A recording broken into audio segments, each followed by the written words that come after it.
Hello सभी भाइयों को नमस्कार, गुड इवनिंग, जय हिंद। मेरा नाम राजपूत जराकर आपके सामने समक्ष हूँ। आज बात करते हैं, आपने देखा होगा सुप्रीम कोर्ट में एक मामला चल रहा है, एक याचिका दायर की गई है सोनिया गांधी और एंटोनियो माइनो के ऊपर। सोनिया गांधी और एंटोनियो माइनो उन्हीं का नाम है, जो इटली का उनका नाम था, उनकी सिटीजनशिप यानी कि नागरिकता को लेकर उसमें एक याचिका दायर की गई है कि आप, सबसे बड़ी चीज़ मैं आपसे ये कहना चाहता हूँ कि मेरे जो विचार हैं, अब मैं ये नहीं कहता हूँ कि आप कांग्रेस के प्रति नकारात्मक सोचें या कुछ गलत सोचें, मैं लेकिन सिर्फ एक इंसान विशेष, व्यक्ति विशेष के खिलाफ बात कर रहा हूँ। मैं इंदिरा गांधी के खिलाफ भी बात नहीं कर रहा हूँ। इंदिरा गांधी की तुलना नहीं की जा सकती, उनसे बहुत बड़ी देशभक्त थी, आयरन लेडी थी। न राहुल गांधी को सवाल कर रहा हूँ, सवाल खड़ी कर रहा हूँ सोनिया गांधी और एंटोनियो माइनो के ऊपर। इनको सब, इनकी जैसे भी शादी हुई 1968 में हमारे राजीव गांधी जी से, जैसे भी हुई हमको इससे कुछ मतलब नहीं है। 1968 में इनकी शादी होती है और 1980 में इनको भारत की वोटर लिस्ट में शामिल कर लिया जाता है।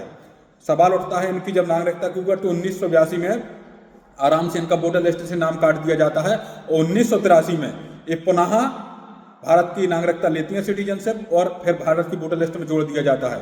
ये तो कहीं ना कहीं इस पर सवाल उठता है कि आप 68 में शादी करके आए हैं, 1983 में आप एक नागरिकता सिटीजनशिप अमेंडमेंट ले रहे हैं, भारत की नागरिकता ले रहे हैं, तो कहीं ना कहीं आप एक एजेंट थोड़ी हैं। आप एक प्रधानमंत्री की बहू थी उस टाइम पर, फिर भविष्य में प्रधानमंत्री की घर पत्नी थी आप, और आपको ये 15 साल नागरिकता लेने में क्यों समय लग गया है?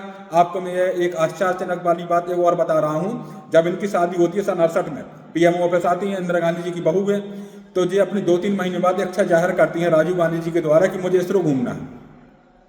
आप ये बात बताइए, इसरो के, फिर इसरो घूमने का क्या मतलब? शादी के बाद लोग ताजमहल का है तो या कोई कुल्लू मनाली का है वो भी मान सकते हैं। इसरो के, इन्होंने कहा मुझे इसरो घूमना है, तो ये इसरो के अहमदाबाद का जो एक लैब है वहाँ पर जाती है घूमने के लिए, फिर कहती है मुझे इसरो जाना है।